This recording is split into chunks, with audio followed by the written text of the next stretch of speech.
Hi, and welcome to this week's edition of the Observation Deck. In this episode, I will be taking a close look at what some have already postulated about some of the largest ancient stoneworks across the world. From the blocks which form the base of the pyramids and surrounding areas, to the complex walls and stones of Peru, and the myriad of granite columns found all over the Greek and Roman world, and just how did they get such detail into some of the world's most famous sculptures? There has been much speculation as to the formation of these ancient stoneworks and how our ancestors were able to build with such precision. Some have postulated ideas from a form of acid to alien intervention through to a form of in situ concrete or geopolymer stone, which, although has been cited by a few, remains for the most part a theory, not a fact. But like any good theory, we need to bring a good enough case forward with enough evidence to convince a jury of our peers, in this case you, my viewers, that what I'm about to show you makes more sense than previous or current speculations, either by the so-called experts or the layperson such as myself. I believe the evidence will speak for itself as we travel back into our past and examine in detail some of the most famous architecture in the historical records and look upon them with fresh eyes. All this and more in this week's episode of the Observation Deck. See you on the other side.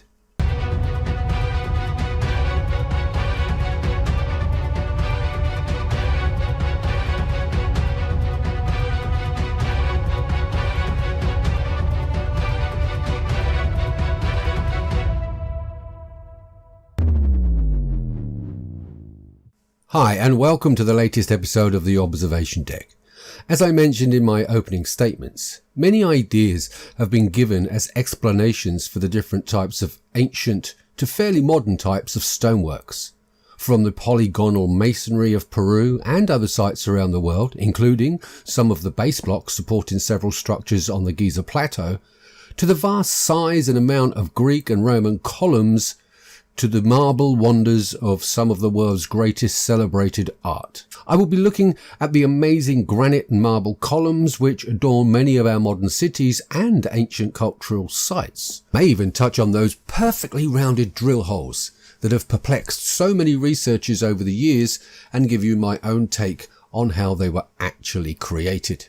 I will also be covering certain types of sculptures, since from what I've been able to locate gives a strong indication of masonry methods lost in antiquity and only now being rediscovered by the latest scientific methods. Or at least that's what they would have you believe. For my first site visit, let's establish the claims and the views for many of our ancient and historical stoneworks and in some cases of art. But before I get into the journey, don't forget to subscribe, share and hit that notification bell so you don't miss any of my research or future episodes. So with that being said, see, that was quick, wasn't it? Let's get going. Our first stop is to get an overview of current thinking and existing alternative theories which other channels like Ancient Architects have postulated. So I'm not saying that I'm the first guy that come up with this, certainly not. I saw it on Ancient Architects and I thought he had a very valid case. Although we backtrack later, I'm going to discuss that as well in a little while. But let's have a look at what we've got at the moment. Now, we're talking artificial stone. The history of artificial stone, because this is the path we're going down, but we're going to be covering some very, very interesting discoveries apart from the ones that we're going to see now. So here we are on the first of our websites, my favorite website, Wikipedia, Facts for the World. But in this case, doesn't really make any difference. We just want a quick history of artificial stone just to establish what the current thinking is.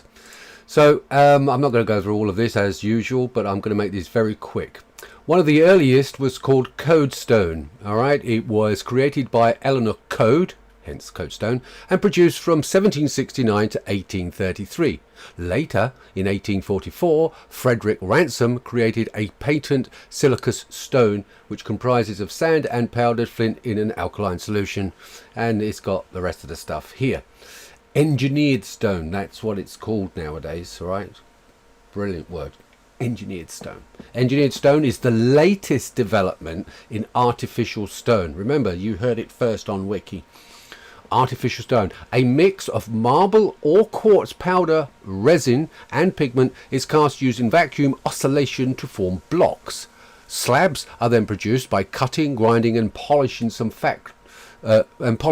Some factories have developed a special low viscosity and high strength polyester resin to improve the hardness, strength and gloss, and to reduce water absorption.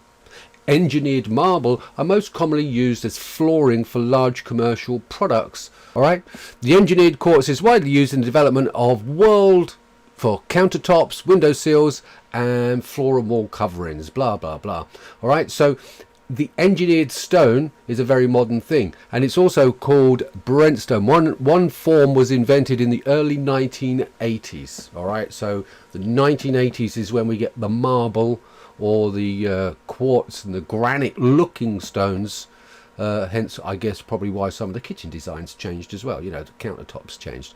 But it was in the 1980s Brent stone. If we have a look at Brent stone, you can see here Brent stone is patented technology invented in the early 1970s by Brenton S.p.A., so in Spain, privately held company for Casillo di Giorgiedo.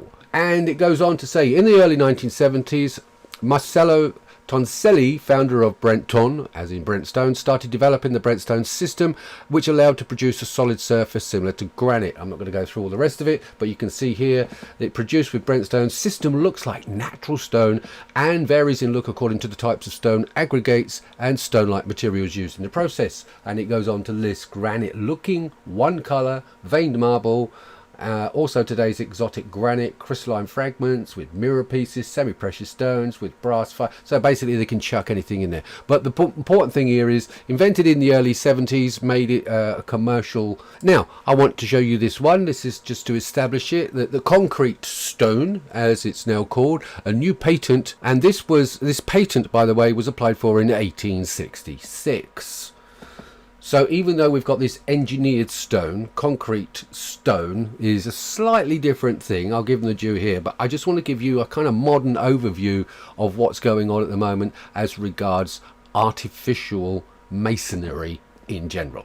So there you have it. So we've got basically engineered stone in the 1980s, coat stone, which probably isn't being used much more at the late 18th century, and you've got this patent in 1866. So really fairly a modern accomplishment. Let's get back to the text and we'll carry on. So just to recap, it wasn't developed until the 1980s. I'm talking about the marble and the granite. It uses polyester resin and a somewhat modern compound, has marble powder mix and granite or whatever other powder plus quartz to give it the look of whatever surface you want, and was called engineered stone.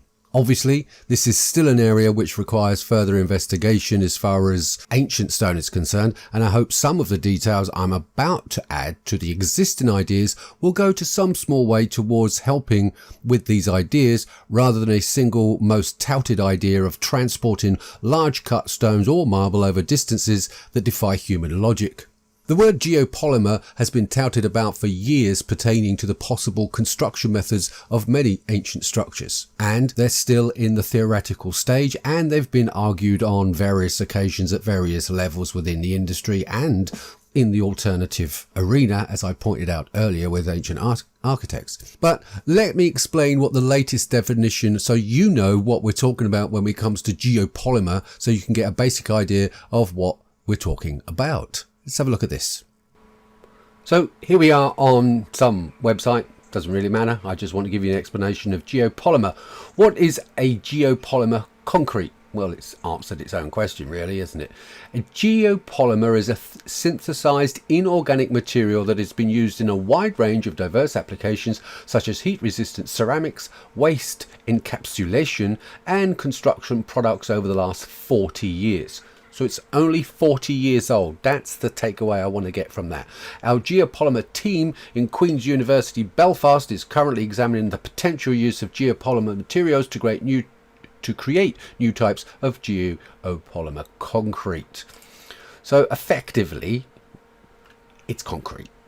All right, so water, aggregate, cement, pretty much like what you find in the middle, in between your bricks, and basically pouring concrete. So it's a geopolymer.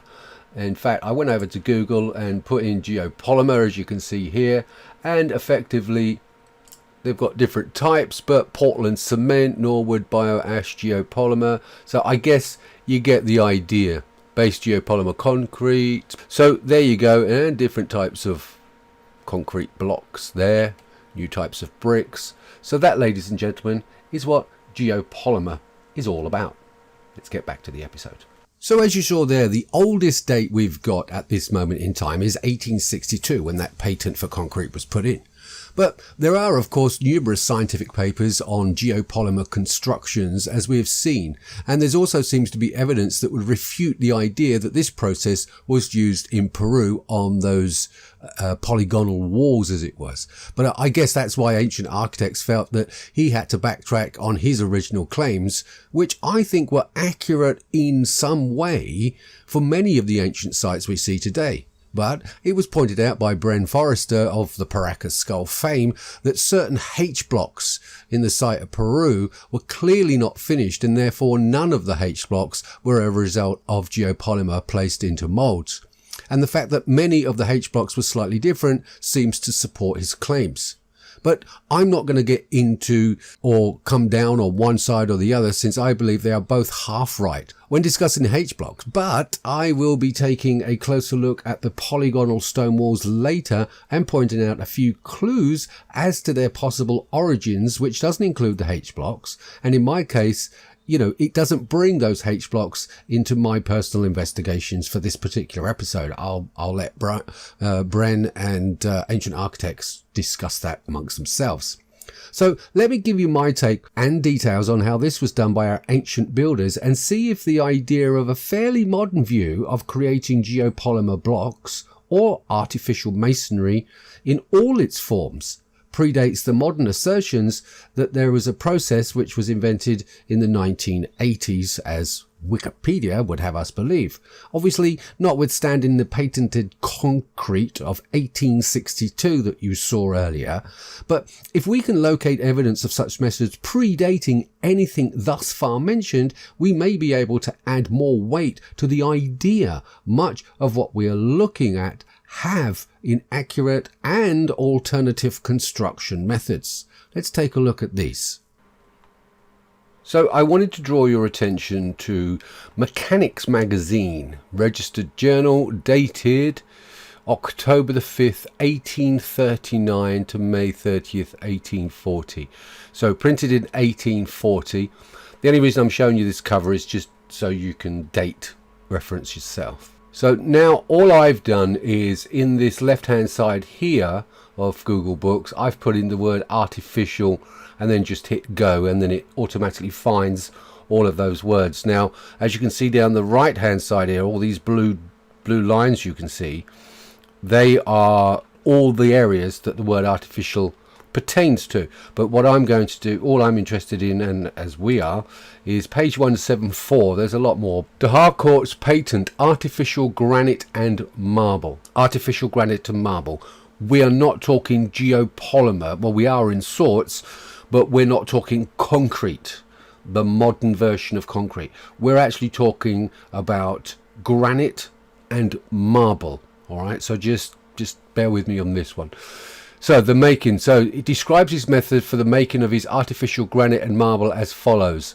Now, I'm not going to go into all the details that this chap back in 1840 was printed, and it doesn't say the date. I mean, the patent was dated March the 6th, specification enrolled September the 6th, but it doesn't say which year. Now, just because it was printed in 1840 doesn't necessarily mean it was patented in that year, but let's, for the argument of this, just assume it was the same year, 1839, 1840.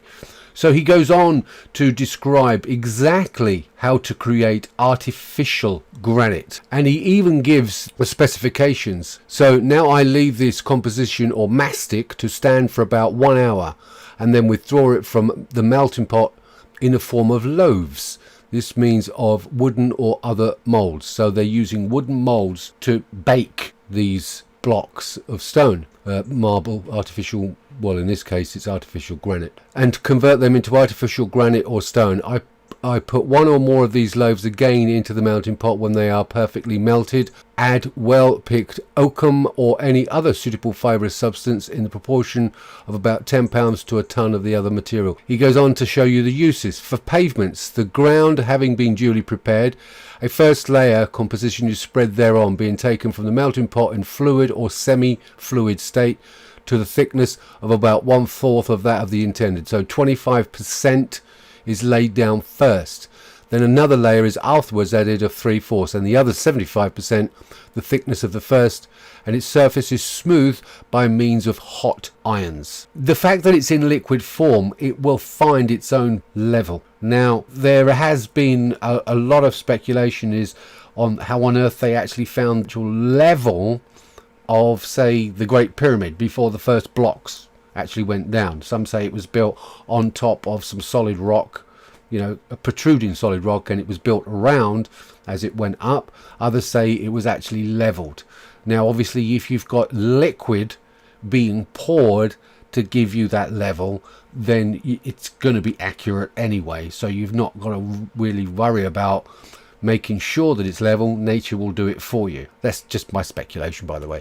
To make artificial marble, I take the mastic composition made first herein before directed and melt in a clean melt pot. Again, he goes on in a great amount of detail. I'll leave the links in the description below so you can read at your leisure, but I just want to show you the absolute detail that this chap is going into when it comes to making artificial granite and artificial marble, and the fact that they separate the two so you can see on the finished. And he does actually say you can't tell the difference once it's finished between the two. It kind of makes me wonder about this new process that we were talking about in the 1980s to create marble and granite, and here we are in 1840 with a highly detailed specific way and the ingredients of making artificial granite and artificial marble.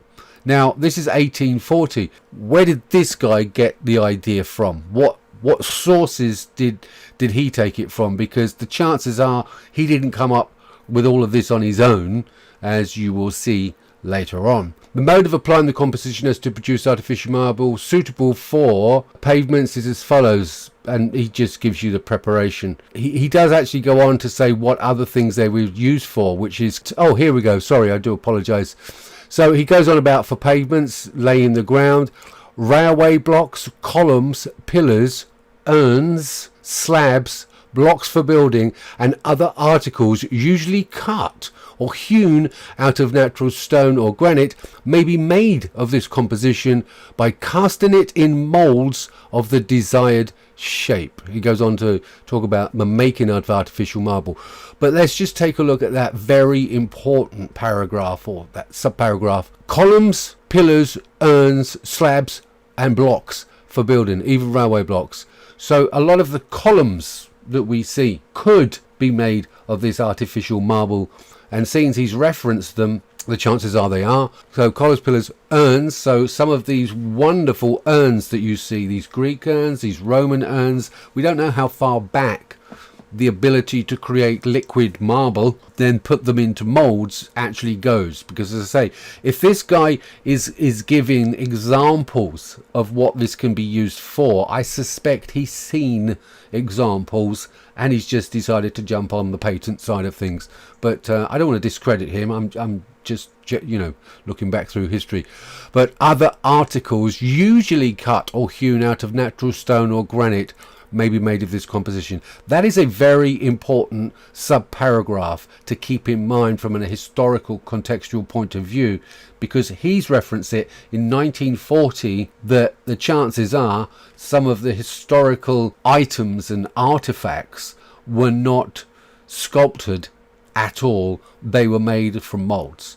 Let's get back to the episode. So that's all I wanted to bring to your attention, is this fact that not only, talking about plain old concrete back in 1839, No, this is far more advanced. This is about making artificial marble and granite, something which up until now has eluded our modern scientific understanding, at least if we're to believe the edits in Wiki anyway, and the claim that this process was first created by Brent stones, which gave us marble tiles and kitchen worktops back in the 1980s. Let's dig a little further into the idea of artificial marble and granite not only being spoken of in a matter-of-fact way, but a deeper understanding which shows how one could tell if the granite or marble was authentic or artificial in nature once the item in question had been completed. Check out these sites with me now.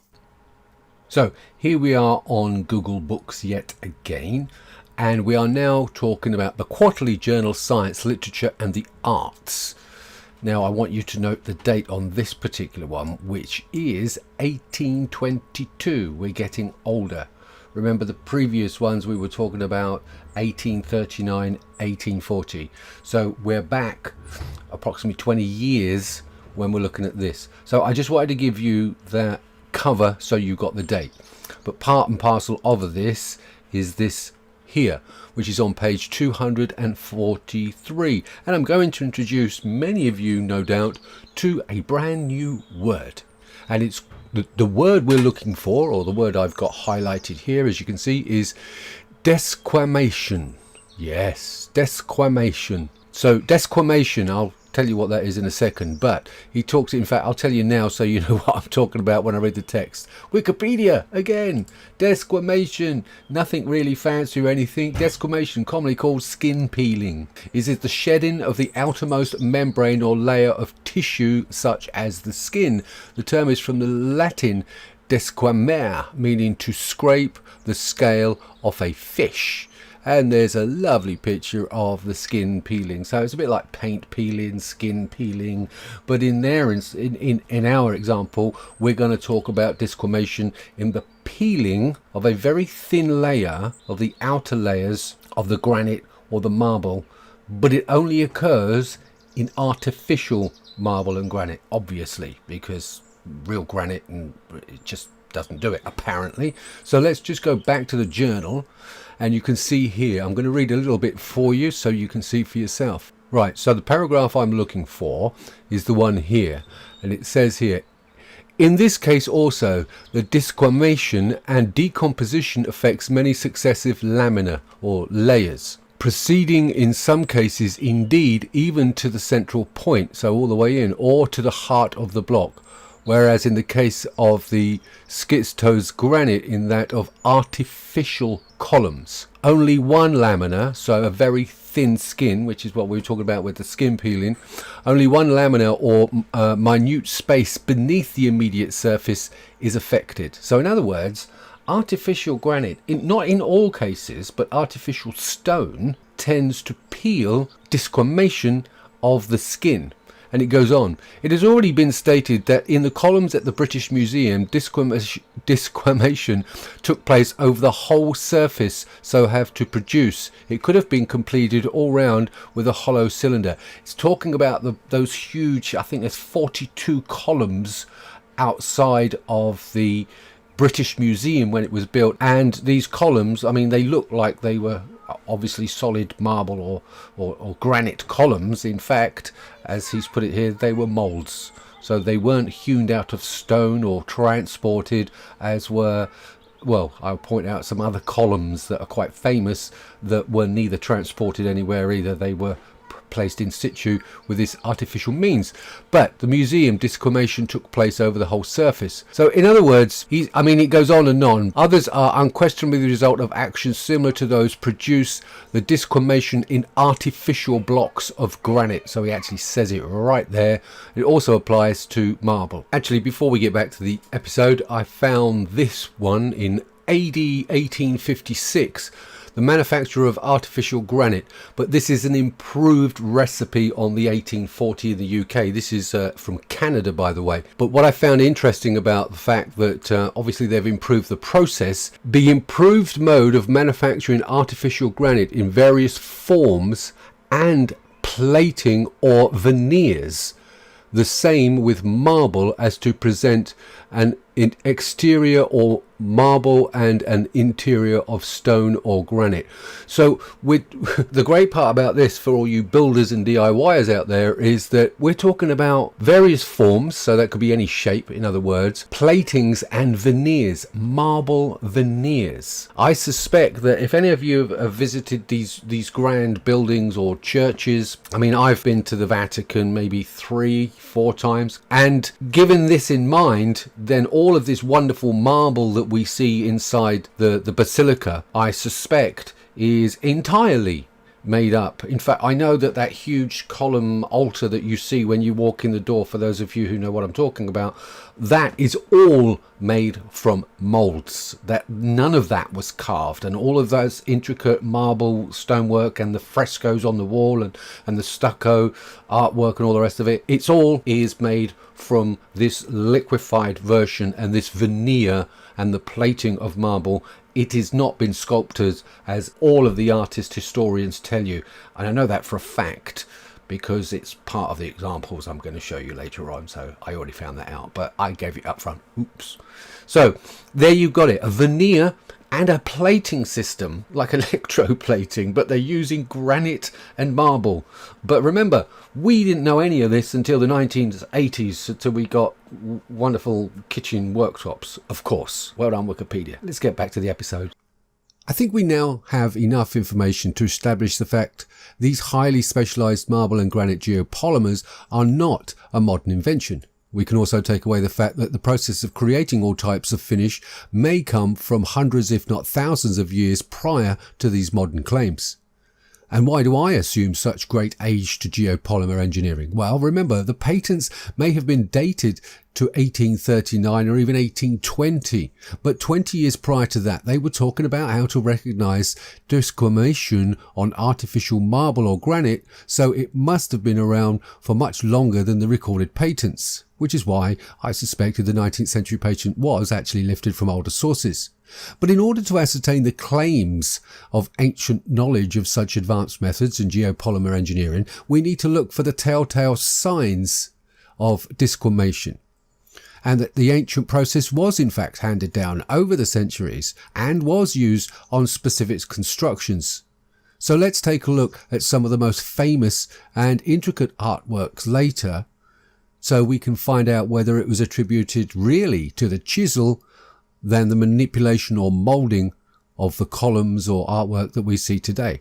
So let's start with some of the columns which archaeologists claim to have been quarried and hauled into place through the ancient world, and we'll go from there. So we're on the hunt for desquamation, the skin peeling of artificial stone, according to the 19th century text that we looked at earlier. And as you can see quite clearly here, we've got peeling all over the place, desquamation.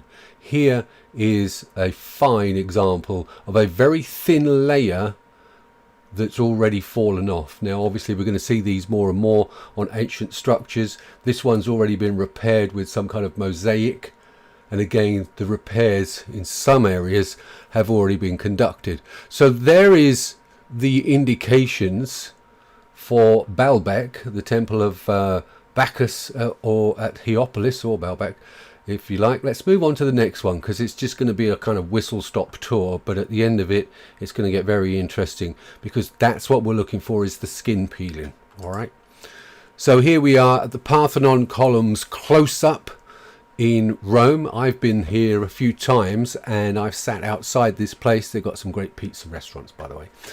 So here you can see the skin peeling on the columns, again columns of the Parthenon in Rome, and it did sort of kind of show me that you can quite clearly see two completely different types of stone being used on these finals, as I'll call them. I don't know the proper name for them, but you can see that the columns were definitely manufactured, created, call it what you will, with the skin peeling upon it, but then completely different type of moulding process. And I believe these are moulds, they're not carved. And basically you've got a huge Lego system going here. Let's move on to the next one. Now the reason I brought this one up, and I'm hoping it will just let me open it in a new tab, which it has, and it will let me zoom in for you. Now, the reason I brought this one up is that you can see, although it's hard on the other image, look at the very thin layers of skin peeling that's already taken place on this one. And again, this side, look at the skin peeling attributes that I'm pointing out here, and that's about as bad skin peeling as you can probably get. Definitely need some moisturizer for that one. Another example of these very thin layers that in the 19th century they knew to look for to determine whether or not the columns or the stonework was artificial in nature. So we're looking at a geopolymer, not a carved column as we have in the rest of them. So let's move on to, where are we now? We're in Palmyra in Syria, and again, look at all three of these columns. Let's see if again I can open it in a new tab for you and bring it up and get a close-in shot. Here we go. There we go. Skin peeling at its best. Look at the skin peeling. So we've got these layers clearly coming off, leaving the desquamation marks as we've been told to look for. See, now even you are historical detectives because we know what we're looking for now. Well done us. So that's another example. Let's move on, and we've got another example here. It's getting boring now, isn't it? Really? So more columns. So we can pretty much say, if we go by that 19th century indication of artificial, we're looking at polymer. We're looking at geopolymer blocks. We are not looking at hand carved solid granite. I mean, it's solid granite now, and it solidifies even more over time, as we've seen in the patents, but it clearly indicates these were not dragged across the ground. Maybe big bags of plaster from the quarries were quarried out, but the chances are they actually built these on site, which would make a lot more sense and easier to carry. I mean, you know, you've got these 30, 40, 100-ton blocks that you're trying to get from A to B, rather than now what does the labour force look like if you're not trying to get 30 tons from A to B. What you're actually doing is you're bringing the materials in to create what looks like 30 tons on site. Much easier, and very much like we do today when we've got building site deliveries. So that's that one. Next one I've already covered with you, so I'm not going to bother. Now, the reason I brought this one up, and excuse about the Dreams Time stuff over the front of it, again, we're looking for that skin peeling. We are now in Egypt, and the base stones I mentioned, not necessarily at the base of the pyramid, but it is on the Giza Plateau. You can see indications at the bottom here. Now you can see the repairs down the edges, but you can still see the skin peeling here at the bottom. I found that there and that there. But then if you look over here, you can see this very thin layer of desquamation, skin peeling on here. You can see it on there. And if you look at the block in the center top at the back, you can clearly see these thin layers peeling off of this so-called solid block of granite or whatever they're using here. And even though this one's on its side, that indicates these very thin layers coming off as well. So that's we're in Egypt, and we're going to stay in Egypt for a bit. Let's have a look. Now this one I got really close up on the Sphinx for you because we now know what we're looking for. Number one, does this not look like this whole head area? Does this not look like, knowing what we know now, remember it's not just about the liquefied, because I don't want to give you the impression that this is, it can be a liquid as soon as it comes out, but if it's added with sand, as the patent stated, it ends up as a plaster. All right, so it can be molded like a plaster.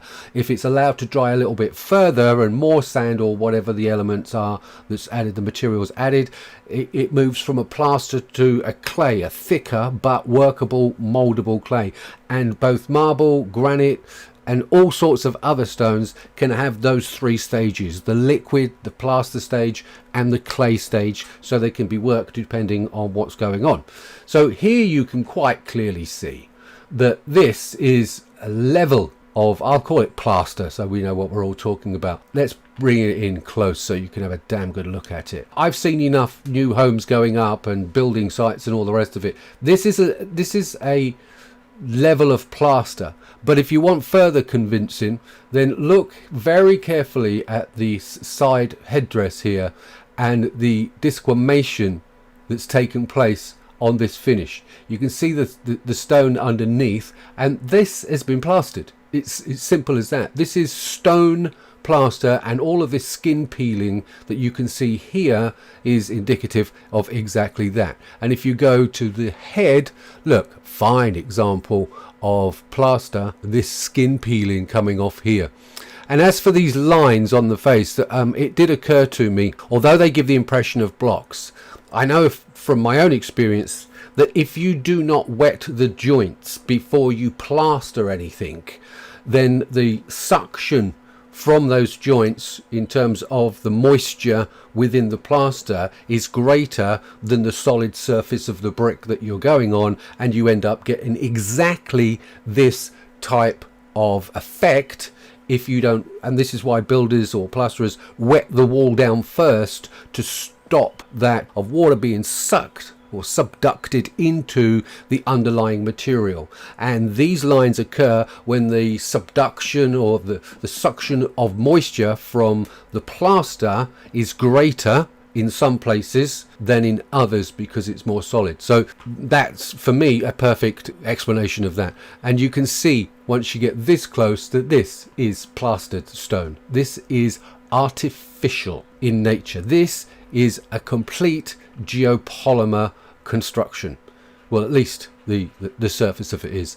Let's move on. Oh, sorry, wrong one. And this, I had to put the Great Pyramid up there because it suddenly occurred to me that this is probably the greatest example of skin peeling that you're ever going to get. Now, I know that over the years, the explanation is that all of these blocks, the ones that are left at the top, were basically stolen by the locals to build whatever they did. They basically stripped the material off the Great Pyramid, and that may be so, but that doesn't alter the fact that disquamation would have taken place.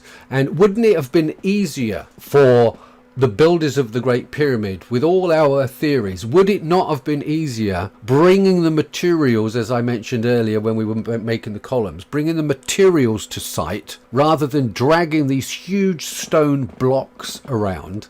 And I'm going to pop a little note in here. It should be there now. All right.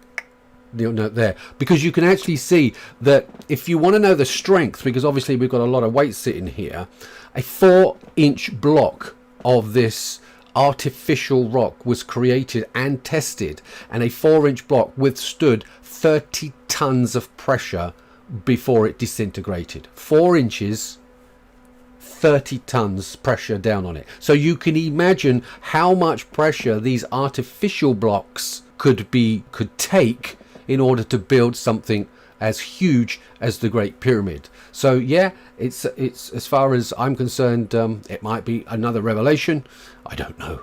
I'm sure other people have said it, but I reckon that given what we know now, these blocks were not dragged from other quarries. The material was, don't get me wrong, so you're still going to need the quarries, but a lot of this was actually concreted in situ on site, and then it was apparently covered in white gorgeous marble so it reflected the sun and all the rest of it, which again, given what we know now, is perfectly acceptable, but it was artificially made on site and plastered, or it was concreted into place, the molds removed and smoothed off. Now we come to one of my favorite sites in the world as well, and as you can see here, we've got skin peeling in Cusco. Is this Cusco? Yes, Cusco. I thought it was. And we've got the famous 12-sided stone, which I'll come to in a second. But skin peeling is clearly evident on more than one of these stones. And I suspect, looking at the stones, let's assume for argument's sake at the moment that this process, this artificial process, was used. It would make all of those angles a lot easier if this was all cast in situ and not having to move or cut all of these blocks. And this skinning, disquamation of these blocks are a sure indication that we are dealing with geopolymers and not solid, well, it's solid now, but not at the time of its working. And I think that this is an example of one of the stonemasons. That's his maker's mark, as it were. But let's move down. Look, a perfect example of skin peeling, just as indicated in the 19th century literature. And I don't understand why it hasn't been considered by archaeology, but there you go. So there's that one. Now we come to the famous 12-sided Cusco street block. And again, perfect example. Let me get nice and close.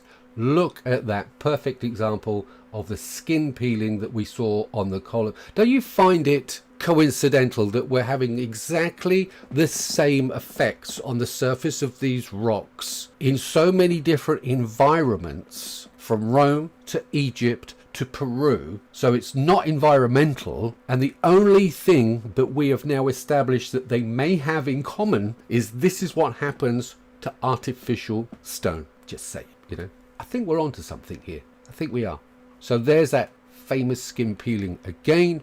So let's move over to... Now, the reason I've brought this in is because, again, it talks about that famous 12-sided rock in Peru, but I wanted to bring your attention to this. One of the most puzzling Andine megalithic architecture is the apparent vitrification, the heating up of the stone surfaces one notices at several ancient sites. If rocks were indeed vitrified, as some historians claim, their ancient builders ought to have possessed some yet unknown means by which they were able to soften, melt, and in some cases vitrify enormous masses of rock. Well, we know from the 19th century literature it was known, making it extremely easy to carve the stone or mould it as hard as granite and andesite in any kind of desired shape or angles. Now here's what I want to bring your attention to, because they're talking about the heating of the surface of the rocks.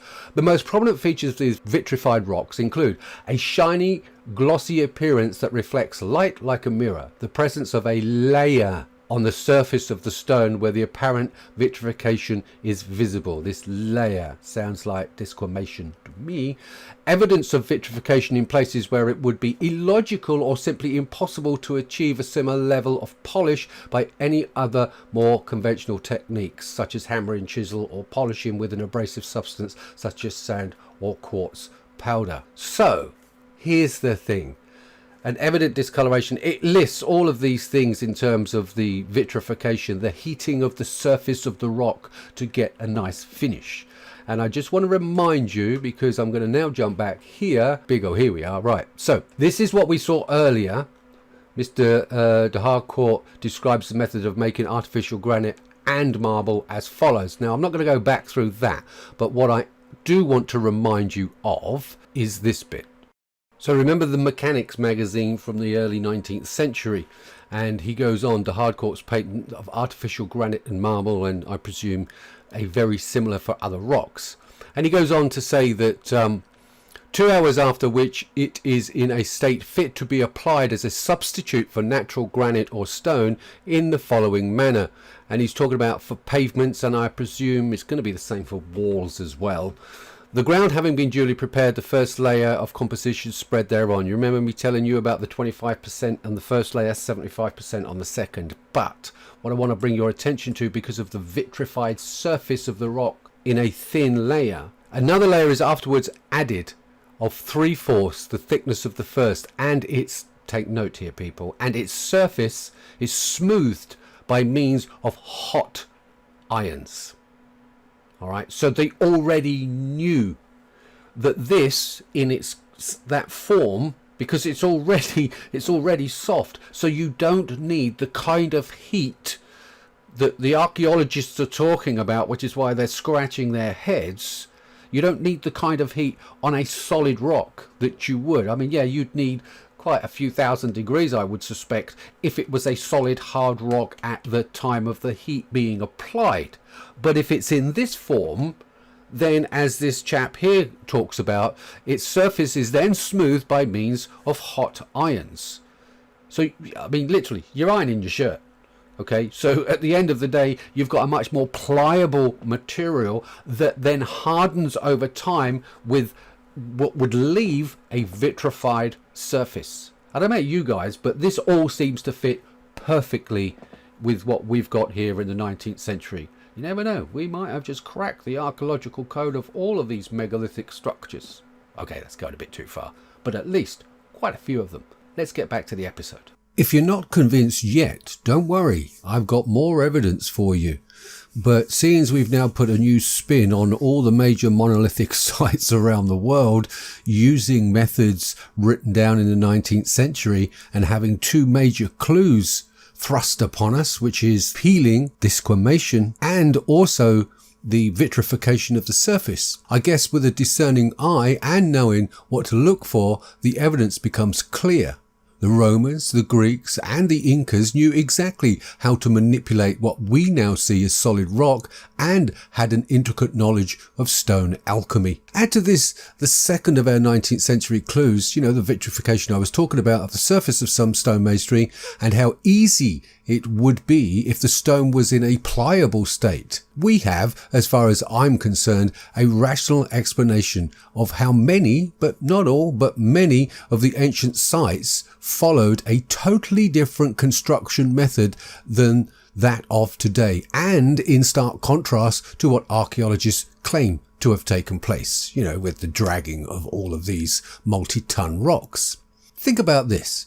In 1,000 years from now, if all knowledge was lost and future antiquarians came across a modern structure and having no knowledge of concrete, do you think they may assume we somehow moved large lumps of masonry into place, but have no idea how we did it? This brings into a new focus of the abilities of our ancient ancestors, and it would negate the need for any type of outside help or levitation of stones.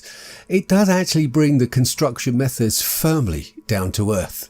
If we are to take the indication of peeling skin as a clue of artificial rock plus the vitrification, then all of these examples push back the technology way beyond what was previously claimed. So far, I have dealt with external constructions of large monolithic structures. I now want to turn to the more subtle aspects of artificial geopolymers and focus on marble in particular. I want to now take a closer look at some of the art attributed to the hand of the masters, as we are told, and look upon them with new eyes, knowing the process of moulding rock, whether that be granite, marble or any other type, was known thousands of years ago, and there is no reason this was not handed down and used by artisans from all over the world. As early as 1672, a process was known and published on how to make artificial marble, the favourite stone of the world's greatest artists. Let's take a look in more detail at the methods recorded in even older works of reference. Right, so we're back on Google Books, and I just want to look at the artificial marble area of things. And this publication, dated 1672, speaks of, on page 6010, to inquire after the ways of making artificial marble, and whether that with which the Elector of Bavaria hath adorned his whole palace in Munich, as to one of the suspects and not, or artist, it looks rich and beautiful by any palace. So he was talking about artificial marble in 1672. The Encyclopedia of Universal Dictionary also cites in volume 2, and this is, I think it's 1753, and it goes on talk about natural and artificial marble. Talks about King David, as known in the Bible by Chronicle chapter 30, used marble to build the Temple of Jerusalem. Homer in his Iliad mentions its application with the Greeks, and 570 years before Christ, the art of cutting and polishing was invented by them. But the bit at the bottom here, and it just goes to show you where this hit and miss of knowledge in history comes from, because we've just looked at something from 1672, and then this one, which is later, goes on to talk about 1750, the Italian Martinet invented artificial marble, and the French Matami and Rachel perfected it to a high degree, so that in the year 1760 they established a factory. So they had an artificial marble factory in France in 1760. In the commencement of this century, it was introduced in Germany, and an effort was made to cover wood with artificial marble, but it was abandoned as to the change of heat and cold could destroy the artificial covering. In this country, France, the experiment of covering iron with marble has recently proved entirely successful. So we're looking at 1750. We know from our own evidence that it dates back far, far greater than 1750, and we've also got this 1672 version of it. And here it's in a church. This is a Russian site, and I got it obviously Google translated, but the one I want to bring your attention to is clearly you can see granite. You can see as if it was granite plaster is chipping off the corner of the walls. So the granite plaster is a thing. It's a real thing. Now here's the thing. Remember I said right at the beginning that apparently this process was patented and invented in 1980s Italy, where, well, unless they rushed around from 1980 up to present day and did a pretty poor job of it, this clearly indicates that plaster in this church, somewhere in Russia, I presume, has had plaster, marble plaster, for much longer than the 1980s. And obviously we're going back to 1672, so I'm not quite sure of the date of the construction of this church, but I suspect these columns as well, because if you look at the top of these columns, I would say this could be Rome, for the simple reason is if you remember the columns at the Parthenon, and they had that little lip at the top, and then they had a different sort of ornate final, as I called it, on it. If you look at these, you can see they're almost identical in manufacture, with the little lip on the top and then the completely different finals. You'd almost think that these were sitting outside the Parthenon. So this is kind of what makes me believe that this could well be somewhere in Rome as well. So let's get back to the episode. I think it clear our forefathers knew very well how to create many types of stone and use them in ways we no longer consider or are just rediscovering today. From those stone blocks of Peru to the myriad of columns scattered around the ancient world, the knowledge and ability to use these methods, long lost or ignored, has been with us in reality for millennia. So we move from architecture to art and continue the examination of work in stone in ways we no longer do or even consider when it comes to describing these works of stone art using the stone alchemy that we've discovered here today. One of the most perplexing sets of artifacts dates back to the Old Kingdom of ancient Egypt of approximately 2800 BC, and the difficulty archaeologists have explaining how ancient Egyptians made such precision vases and pots from alabaster, granite and marble. And if we consider the possibility all of these types of stone was, in fact, as pliable as clay, then we may begin to have a better understanding of how these artifacts were made, rather than claim some long-lost method for drilling or sculpting out these amazing pots. Let's take a look at what I'm referring to. Right, so our first stop is an article dated 9th of August 2014, Ancient Egyptian Vases from Saqqara of 2800 BC. Notice, look at these lines here. Looks like the skin was peeling somewhat, but hey, let's get on with it. One of the greatest mysteries of all time is the stone vases of Egypt. Thousands of stone vases have been found in and around the pyramid of Pharaoh Djoser in Saqqara, about 30 kilometers south of Cairo. They originate from before 2800 BC. They are made of hard rock materials such as diorite, gneiss and granite. And so it would be reasonable to think that they would require tooling such as diamond drills, diamond saws, cylinder bores, grinders, etc. to have made them. And yet all of these did not exist, or not known to have existed in those days. The wheel had not yet been invented and iron was still unknown. How do they know? Yet many of these vases are perfectly shaped and are often fully symmetric. These mysterious vases are now housed in the prominent museums such as the Louvre and the British Museum and the Petrie Museum. In 1880, Professor Petrie, who has done excavations in Egypt for years, noted that the ancient Egyptians really must have had those tools and pointed out saw and drill marks, which for him undoubtedly prove this. As you will see, I have an alternative idea.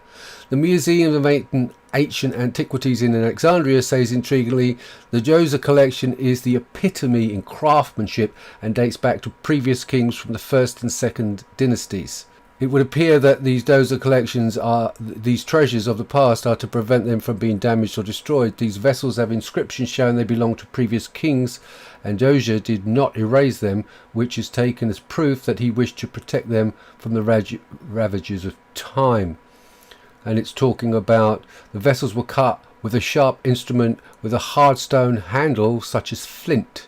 And vessels were made out of granite, alabaster, limestone, red granite and quartz. Well, we know all of those can be made artificially. I was going to say faked, but artificially made. Now, let me just go to this one. I did a search, as you can see there, on First Dynasty Egyptian vases. And I found it most interesting because if you think about the idea of this type of stone being pliable as clay, and I'm sorry, but I mean, the potter's wheel was probably around, otherwise you wouldn't have been able to make some of the pots they did. Maybe they just hand shaped them, I don't know. But here's the interesting thing. Look at the various different types from the First Dynasty Egyptian vases, and you can see how easy it would be to make these vases without coming up with diamond drills and saws and God knows what else, if the stone was as pliable as clay and you just worked it. And they look exactly like stone worked clay pots to me, rather than, I mean, look at these lips, and how would you get the hollow out of these if they were not turned on a potter's wheel? I'm just saying, or I mean, even if it was done by hand, but you know, in some way, shape or form. But these, I'm sorry, but they look like they've been done on a potter's wheel, and just by the look of them and the highly polished surface, if you can imagine trying to get those inner angles correct with solid stone, it's just crazy. It really is. But I found another interesting bit, which is this pot here. Now, the reason I found this pot interesting is because this is clearly early Egyptian art. So this is pre-dynastic period. So it predates all of this stuff. The reason I've pulled this pot up is that it may give us an indication that if this is pre-dynastic period and then all of a sudden they moved on to this cool stuff, we may be able to, as far as the ancient world is concerned, give a date estimate of around about 3000 BC or thereabouts of the discovery, or however it was done, the discovery of making stone pliable, because at the time they were still using clay in pre-dynastic period, which is about 3,500 BC, and all of a sudden around about 2800 we started getting all of this stuff.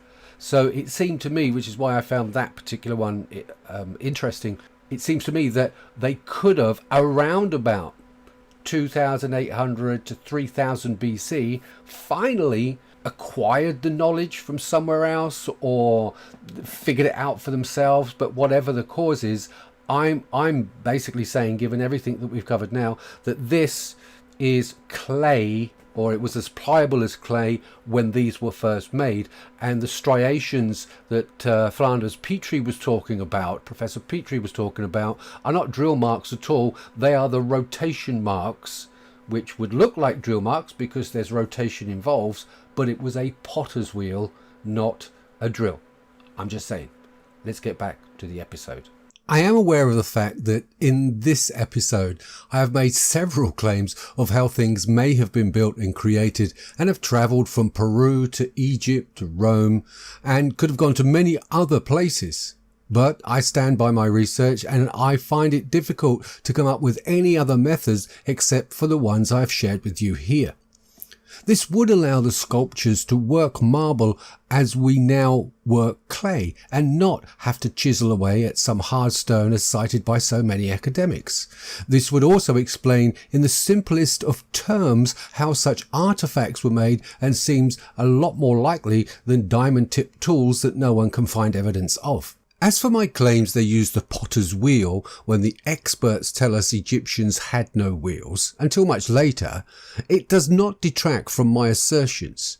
In my eyes, it supports the idea that the builders of the pyramid who had the ability to make artificial stone were not the Egyptians we see arrive much later, who had no idea how to soften stone, let alone make a wheel. This dichotomy is not difficult to resolve once you get your head around the fact that the pyramids were of great antiquity before the Egyptians arrived. But as long as we have what many call national pride, which to be honest is nothing more than a euphemism for a collective ego suffering from cognitive dissonance, we will continue to be led down a path that hinders rather than helps explain what we see. As far as I am concerned, we are talking about two entirely different cultures. It only becomes a difficult question when you insist on maintaining the current narrative.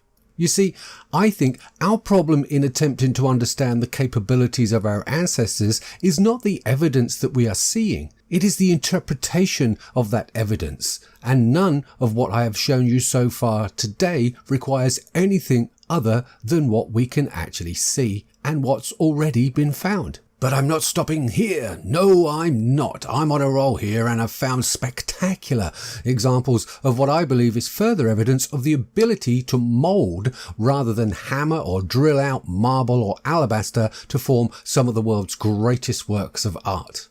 I found a Russian forum which discusses and shows a recipe book for different types of artificial stone. So if you want to have a go, it is so detailed, and it's detailed enough for you to do exactly that, which proves beyond reasonable doubt that this knowledge was commonplace among those who actually needed it. But before we take a look at the recipe book and the rest of these spectacular artworks, please consider supporting my work and my new sister channel Third IQ by subscribing, sharing and hit that bell for notifications. And for the price of a cup of coffee, you can support this channel via Patreon, PayPal and Bitcoin, or by hitting the PayPal button in the banner above. And for those of you who wish to get more of my healing and meditation videos along with my psychology tips and advice about life, yes, I do that too, please consider subscribing to Third IQ, and I will leave a link in the description below. With that being said, let's take a look at that recipe book.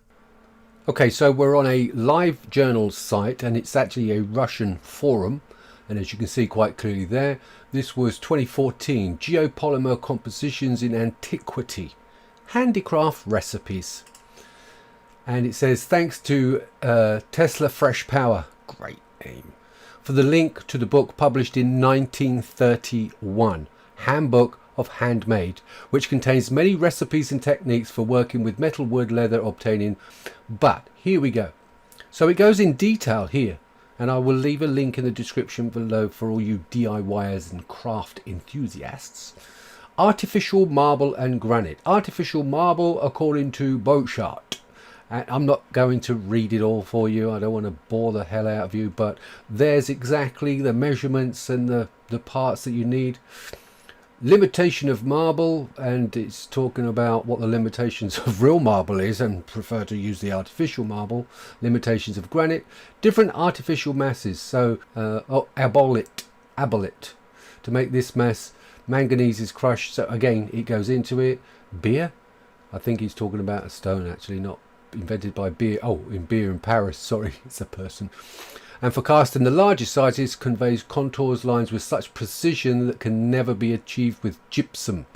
So you could be talking like intricate sculptures here. The surface of the castings, which can be polished, is pure white and has almost the same luster and light reflexes as natural marble. 1931, they knew all this. This mass is especially good for casting statues, giving marble-like an impression of softness and vitality due to the play of light and shadow. In kinks or borite is a crystalline structure which is characterized by a rather high hardness. The molded mass hardens after 1 hour and only in rare cases requires subsequent processing. And then it goes on to marmite. I'm not going to go through all of these, but I wanted to read that particular one out to you because it says solid gypsum mass according to... I mean, look at it all. This is all artificial stone, marble, alabaster, the whole damn shebang. Volcanic building stones according to Schroeder. So they can even they can even make artificial volcanic stones, stone mass according to Steers, and it goes on. So you can see, look at this. This is amazing. This was 1931, people, and I particularly wanted you to take note of this gypsum mass, as it were, because it dries over times, and it also talks about the absolute finite detail you can get in your sculptures and your busts and your statues. Let's get back to the episode before I show you what I believe are some of the results of this or a similar process. So there you have all the information a stone alchemist would ever need. It also begs the question that if this information was collected and placed into such a book, where did the original information come from, and how long have these processes been known? I suspect an awful long time. Now let's turn our attention to some of those works of art I mentioned. They are, of course, impressive in their own right. However, the explanation given for the creation of such art can now be questioned and probably explained better with what we have already covered in this episode. Let's have a look at some of these. So here we are on the first of our website, my favourite site, Wikipedia. The works of Gian Lorenzo Bernini. Now, I just want to flip through here because if you're sculpting in the traditional sense, you're hitting a hammer and a chisel at stuff. I just wanted to have a look at the sheer volume of work this guy was knocking out, this Bernini character. So 1609 to 1615, he made all that time he was getting work for it. It was a sculpture, so they're all sculptures in the traditional sense of the word, and I'm not going to name every single one of them, but look at the dates and what he was doing. Okay, 1609, 1615, not quite sure. So he's going through all of these. 1617, another one in 1617, 1618, he did an 1, 2, 3. 1619, he did 1, 2, 3, 4. Nice one. 1620, 1622, oh, back to 1620 again. This guy, I mean, look, it's 21, 22, 1623, 22, 22, 22, 22. He was busy in 22. 23 to 24. And look at the size of the works of art he was delivering. I mean, this guy was a one-man sculpting industrial complex. But wouldn't it have been a lot easier with all these wonderful works of art if he was working in, I'll call it clay marble? It would have been a lot easier, wouldn't it? You know. So there you have Bernini, and it doesn't stop there. Look at this. This guy was going for decades, knocking stuff out as if it was going out of fashion. Look at this. And all with a hammer and chisel, given the detail that you're looking at. And this one in particular, look, I mean, come on. Chiseling, let's see if we can get a better view of that. With this, now I suspect that this chap had found another process, not on softening stone. I think he knew how to soften stone and make it pliable and turn it into what looked like sheets of paper or material, as it were. But he definitely knew some processes rather than, you know, how do you get two different types of black and gold marble to be in situ in that way without actually having a clay based system? I'm calling it a clay based system, a pliable system, because how on earth is that even possible if we are to believe it was simply a hammer and chisel that they report that it is now? And there's an interesting report I want to show you while we're on here. So this is the same guy, Bernini, And hopefully I've highlighted exactly. So we're on an article in 2006 about Bernini. So apart from all of the sculptures that you've seen, but I wanted to find this particular piece here. And it says here, so I think he was the only sculptor that might have let slip what he was doing. According to the contemporary writer Filippo, Bernini liked to boast that in his hands, marble could become as impressionable as wax and as soft as dough. Bernini's marble does indeed seem to mutate into other substances, fibrous rope, brilliant steel and locks of hair, through understanding the way the light could strike a highly polished surface and how deep incising with a fine drill head could supply shadow. Right, a drill head. He's actually said here, he's dropped the hint that that it could become as impressionable as wax and as soft as dough in his hands. This is Bernini. This is the guy that's famous for all of those wonderful sculptures. I think he let slip, and he wasn't being metaphorical when he was talking about this. Now, when it talks about the detail he gets, look at this. The Cappella San Servio, 16th century chapel located in Paris, Naples, featured works of art. And again, we're looking at by a Genoese sculptor, Francesco Querirolo. Now look at the detail on this. This is absolutely amazing, because if you read down on closer inspection, you can see that the net is actually carved from marble. Carved from marble. Look at this. Do you honestly believe that someone could chisel this net out with all of the detail that you've got here with a chisel without breaking a single strand? I don't think so. I don't care how good you are with a chisel. All right, but this, now it's got a nice close-up.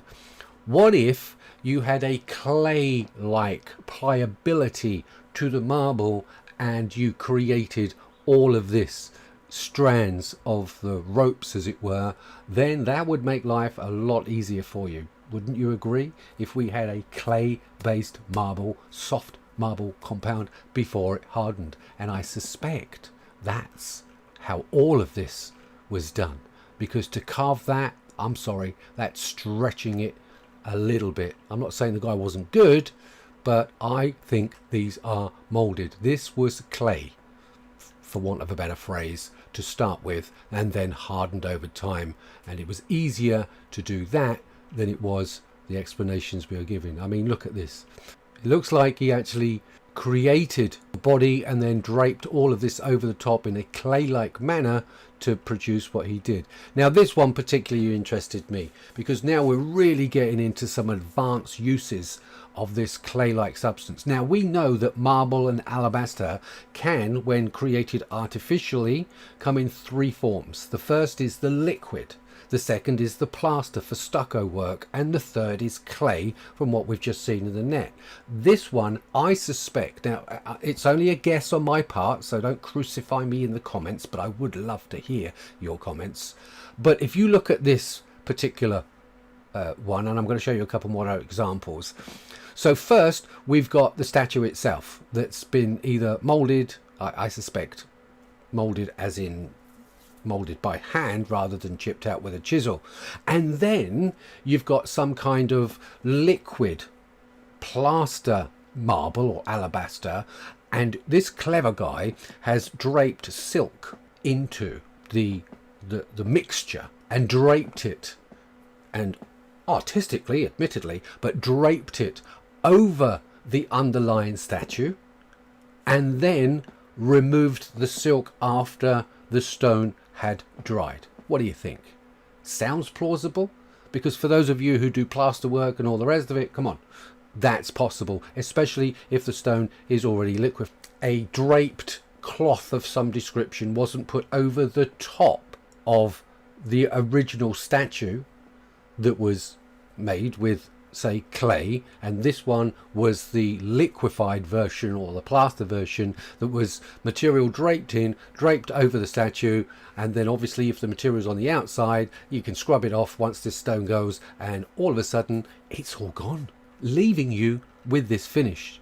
Now that's my explanation. I'm no art expert, but look at this. Come on, can you tell me that weren't a bed sheet that was draped over afterwards? I'm sorry, silk or something very light like that on the outside. You wait for the stone to go off and then you get rid of the evidence. And look what I just created. Similar with all these works. So that's my explanation if we work on the basis that we either had liquid, plaster, or a clay, which is even more solid than what they're saying that they used. I mean, you can see no tooling marks on any of this. So I suspect no chisel is fine enough not to leave tooling marks. So when you get these absolutely smooth surfaces, I suspect we now know what the process was. Let's get back to the episode.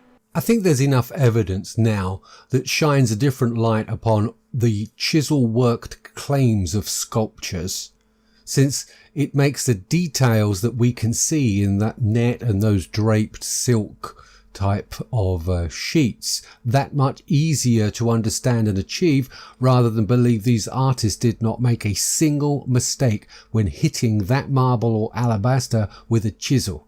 But of course, it's up to you to make up your own minds. I want to complete the artist's gallery with one more, for which for me clearly shows the plaster or clay type manipulation of marble in its finest hour. But again, we are subjected to an almost impossible explanation by the established views, rather than the idea that each separate piece, as you will see, was moulded, which was, as we know now, highly possible and even probable in this particular work of art. Take a look at this. So now, if we keep in mind everything that we've discussed about the clay version of marble or alabaster, take a look at this. It's a beautiful work of art, but according to the tradition of historians, it was created by Voleti Anton Ergovich in 1850 from the remains of the construction of St. Isaac's Cathedral. Namely, and here it gets really interesting, so the white Carrara marble was his face, the grey marble was his hair, the uniform from grey granite, the collar of his uniform from slate, the cloak from Shoshka raspberry quartzite, beautiful, the sash from green marble, and the order of the yellow sienna marble and raspberry quartzite pink Tividian marble served as a pedestal for the bust. So we have got an amazing collection of very hard and different stones, and again was supposed to have been chiseled out, but look at the smooth finish on this, rather than what we now know to be, I would say, probably the way it was done, which was that it was softened and then worked like clay in order to get all of these pieces interlocking with each other. I mean, just take the shape of the hair on the underside, for instance, and the delicateness of that. How on earth are you going to chisel that out without snapping it? Unless, of course, you've done the head first and you've plonked it on there and you've worked it with the same tools as you would work clay with. And it's the same for everything else. So for me, that's probably a wonderful example of that pliable different types of stone. And this guy was a true alchemist. But I want to go further down in this. This was the site I showed you this marble on earlier. But if you can see here that some of these marble statues are now cracking, as you can see there down here. Now this could be surface because obviously we don't want to go into the details, but this particular journal also says that this is the column, St. Isaac's Cathedral, its column built in 1818, and they reckoned that they dragged this. I mean, look at the size of these people and then look at the size of that column. Do you honestly believe that God knows how many tons this column actually weighs? But notice again that this column is very similar from the top and the bottom without all of these additional pieces here of the Parthenon, as I was saying earlier. And here's a closer look at exactly the same lip and these finals that I was mentioning previously. I mean, if you took these other columns away, you could almost mistake that for the Parthenon anyway. And here we have the layers again that is peeling off like the skin. This whole site goes on about it, and this is also what they call Code Stone, which was very profitable and popular. She had her own showroom, her customers were kings and queens, and she revolutionized polymer production. And this was Code Stone on the Lions Westminster Bridge in 1837. So Code Stone was a unique artificial polymer stone that was simply amazing, and it was 1769. So again, this isn't real stone, but this wonderful bust is a fine example of how to work the softer stone if you know how the process works. Let's get back. This also raises serious questions as to the validity of so-called ancient busts and artifacts, which all seem to have been discovered in and around the early 19th century. And if you haven't seen my episode on history or busts, then I suggest you do so. I'll leave a link in the description below. But could we not be looking at a whole industrial size industry that could effectively knock out large quantities of ancient artworks, keeping the process a secret and selling them off for a small fortune? I've included an extra site here in a second just to add to the artificial nature of history and maybe throw a spanner into the world of precious gems, because within this 1676 book on just how far the production of artificial stones were known back then. So here is our last site visit for this episode before I wrap it up. And as you can see here, talking about artificial stones, or let's just lump it all under artificial geology. And this guy, remember, this is 1676, and he's talking about artificial opals, amethysts, sapphires, the old art of incorporating red glass recovered of diamond-looking glasses in a mill and making fair and hard crystals. They weren't just doing stone blocks, columns, busts, statues, walls, and all of this stuff. If they could do all of that, then obviously they turned their attention to stuff that would make them an awful lot of money. And even as far back as the 17th century, they were talking about faking jewelry. Let me wrap up and get back to the final part of the episode. So now you've got everything from walls, columns, busts, sculptures, and gems.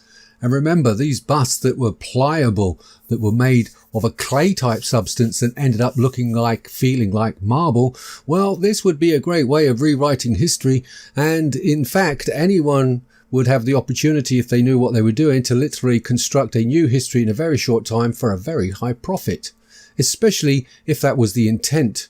Of course, I'm just speculating here, but it does throw new light on old claims and makes light work of what we are told was those huge stones and columns being hauled rather than moulded on site and then plastered or poured, much like our modern concreting methods used today. Well, I think we can conclude the fact that our forebears did have ample knowledge of creating artificial stone in many forms, and even created a form of marble which can be worked much like clay, which would account for such intricate details hard to explain by using a chisel, but obvious if a malleable marble was being used. Is it not possible to cover all the aspects of the use of artificial stones? Certainly needs, in my opinion, a lot more investigation. The ancients of Peru to the artists of the Greek and the Roman artifacts would have used different methods to achieve what they wanted to, and maybe various methods were used locally, leaving slightly different clues as to the exact one used. One thing we can be fairly certain of is they did have the knowledge and the ability to manipulate rock in ways that are not widely known, and for me had the ability to produce buildings and statues and busts and amazing works of art on scales we maybe have not considered previously, and given the clues that possibly history could have been literally manufactured faster than we ever thought possible. Which, as always, brings me to the question of the whole idea of what we call modern and ancient history, and the finds which have predominantly been discovered over the past 300 to 500 years, which we know falls definitely in the time span of being able to manipulate rocks in the ways we've been discussed. I can't help but wonder why archaeology or science has not touched on the details looked at in this episode, since I cannot believe they are not aware of such ease in which to find the information and yet have never considered it. I am no detective, and if I can find these references and look for the clues as we have seen in this episode, then why not afford the same abilities to those in academia? While I tend to disagree with many of the assumptions of the professionals, I do not underestimate the intellect of many of them. There are some really smart people, and most of them are a damn sight smarter than I am. So why the refusal? Why the ignoring of these obvious references from easy to find books? I suspect they do know, and ever since the reset and the need to hold firm the established views for reasons we have yet to uncover but will never stop looking for, my take on the reasoning behind it is a simple one. If you were a detective in a movie with a totally biased view of the case history, you would only look for evidence which supports your own views. This, ladies and gentlemen, is what archaeologists and historians have been doing all along. They are supposed to be the historical detectives, but have been told this is how it is by their superiors, and you will only look for and find what supports this theory or view. If you dare to find anything other than this, well, you're out of a job and your credibility and character is destroyed. And that is why we find ourselves doing the job of these people that are supposed to be looking for these clues in history. But that is only the how. What I want to know is the why. Why keep this theatre show of history going? These distorted views of history came about long before the current generation of historians and archaeologists, and the pressure upon which they cling to their positions is one which seeks to maintain this distorted narrative. Without any due consideration for what we have discussed here or any examination of areas outside of the limited scope of their chosen profession, this historical charade will continue. Oh, and I almost forgot. I mentioned right at the start about those drill holes found in various locations, especially in Egypt. Well, given the evidence you have now seen, could it not be possible to drop a wooden post or some such formed work into a mould and then pour the marble or granite around it and then remove the post, and now you have a hole? Yes, I know they have striations on some of them indicating a drill was used, but could you not be looking at the transfer of markings from what was used to form the hole, or a turning motion that actually makes that hole itself? I mean, you could turn a piece of wood and it would leave striations if the surrounding area was pliable. It would certainly leave the impression that there was a drill that was used. And as you've seen from details in this episode, once the artificial granite has set, it takes months and even years to harden completely. So would it not be a different story about how these rocks were drilled if in fact the material was a lot softer and more pliable than we actually see today because it wasn't cured and now it is? I'm not saying this is the case, but notwithstanding advanced types of drills that would be required, the existing technology of granite in a soft clay-like state would seem to make sense rather than an ancient Egyptian Bosch drill, but as always, it's simply food for your thought. What makes this all so compelling is we are able to connect cultures across thousands of years with the same common thread of having the ability to produce all types of artificial rocks and stone finishes. I know of no other theory that bridges the gap of time and cultures, and at the same time makes sense of a technology which can produce everything from Peruvian walls to pillars and marble pulpits. From the Egyptian stonework to the Roman Empire, this theory stands alone in bringing all of these aspects together with a common thread. While many insist we try and work out how they moved multi-ton blocks across environments that defy logic by means we have never been able to fathom, is it not possible or even plausible that the simplest answer is probably the correct one? They moved the raw material from quarry to the building site and then created the concrete on site just as we do today. If we are to agree this was the most likely scenario, notwithstanding the odd exception to the rule, and by that I mean there will be those who cite the half-completed blocks still sitting in the quarries scattered around the world. But this by no means removes the claims of this episode. It simply adds another aspect to which we have yet to uncover the answers to. I guess what I'm saying is, don't throw the baby out with the bathwater because a few blocks are still standing within quarries. I do not profess to have all the answers, but any theory which connects across eons, cultures, architectural wonders and amazing works of art is a strong contender as a solution, no matter who presents it. This cross-pollination across time and cultures leaves me with a burning question. Who or what introduced such knowledge which, as we have seen, spans a world at a time when it is claimed no direct connections existed? It is this knowledge that we have examined here which clearly shows a sharing of knowledge, which in turn gives an underlying connection to a worldwide centralized system of that knowledge. Was there a time in the distant past a single global culture whose technology of art and construction was later disseminated and fragmented after some kind of catastrophe? It would seem logical this would have been the case and would explain the gaps in cultural knowledge and the delay in regaining such methods while the world recovered from such an event. Since it is you who will make up your own mind, but it would be difficult to do so if you have not been given all of the evidence. And I hope I have added to that growing body of evidence in favour of rational alternatives. I will leave it to you to consider these details and arrive, obviously, at your own conclusions. And in the end, I hope you have found this episode, I know it's been long and it's been a lot of work for me too, but I've enjoyed it, but this episode of Observation Deck interesting. And don't forget to like, share and hit that bell, and please support my work any way you can via Patreon, PayPal or Bitcoin, or just share the video. I hope you've enjoyed it. Until next time, question everything, believe nothing and stay curious. See you on deck next week.